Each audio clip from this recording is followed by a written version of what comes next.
Hi everyone, আজ soybean রান্না করব। তো আপনাদের সাথে সেটা শেয়ার করব। চলেন দেখিনি কিভাবে রান্না করি।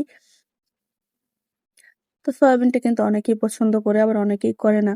তো আমি আজ একদম নিরামিষভাবে সয়াবিনটা রান্না করব, পেঁয়াজ রসুন ছাড়া। তো প্রথমেই আমি সয়াবিনটাকে হালকা সেদ্ধ করে নিচ্ছি। তো এখানে আমি গরম জলের মধ্যে দিয়ে হালকা একটু লবণ দিয়ে একটু সেদ্ধ করে নিচ্ছি। তো সেদ্ধ করা হয়ে গেলে আমি কড়াইতে এখন তেল দিয়ে দিচ্ছি।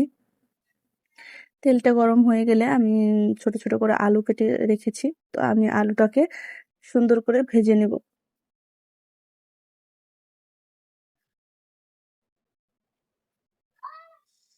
তো আমি আলুটাকে হলুদ লবণ মাখিয়ে রেখেছিলাম। তো আলুটা আমি এখন ভেজে নেব। সয়াবিনের মতো ছোট করে আমি আলু কেটে নিয়েছি। তো আলুটাকে আমি লাল লাল করে ভেজে নেব। আলু দিয়ে সয়াবিন এইভাবে রান্না করলে খেতে কিন্তু দারুণ লাগে। অবশ্যই কিন্তু সবাই একবার ট্রাই করবেন। খেতে কিন্তু খুব দারুণ লাগে, অনেক টেস্ট হয়। এটা রুটি, পরোটা, ভাত সবকিছুর সাথে মানে খেতে খুবই টেস্ট হয়। আমাদের বাড়ির সবাই তো এইভাবে রান্না করে, খুব পছন্দ করে।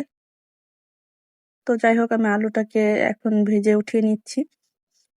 তার মধ্যে আমি এখন সয়াবিনটাকে ভেজে নিব।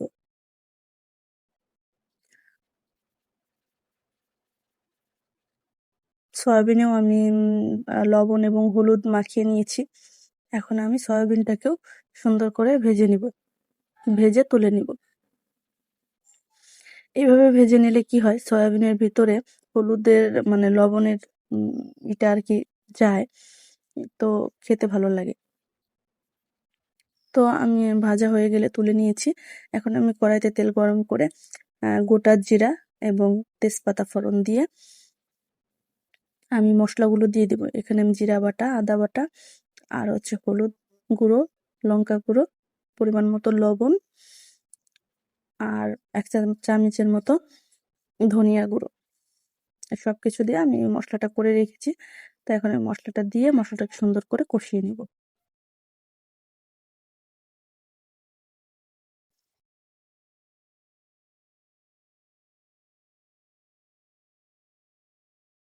একদম পেঁয়াজ রসুন ছাড়া আজ আমি সয়াবিন রান্নাটা করব। খেতে অসাধারণ লাগে, সবাই একবার হলেও ট্রাই করবেন।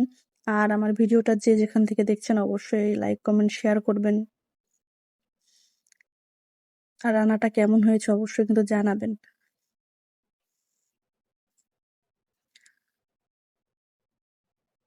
তা আমি মশলাটা কষানো হয়ে গেলে, যেহেতু পেঁয়াজ রসুন দিই নাই, তো কষাতে বেশি সময় লাগবে না।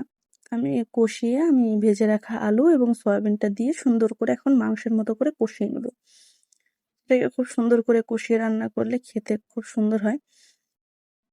তো আমি একটু সময় নিয়ে কষিয়ে নিয়েছি। যখন কষানো হয়ে গেছে আমি এখানে পরিমাণ মতো ঝোলের জলটা দিয়ে দিলাম।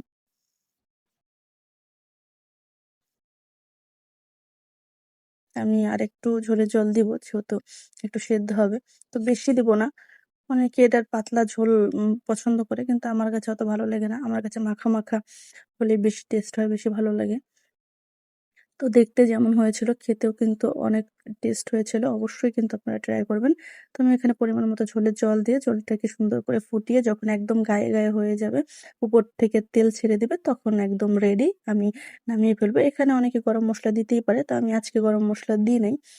তো এই তো, কেমন হয়েছে অবশ্যই জানাবেন। দেখতে যেমন অসাধারণ হয়েছে, খেতে অসাধারণ হয়েছে। ভাত, রুটি, পরোটা সবকিছুর সাথে দারুণ লাগবে। তো সবাই একবার ট্রাই করবেন। ধন্যবাদ সবাইকে।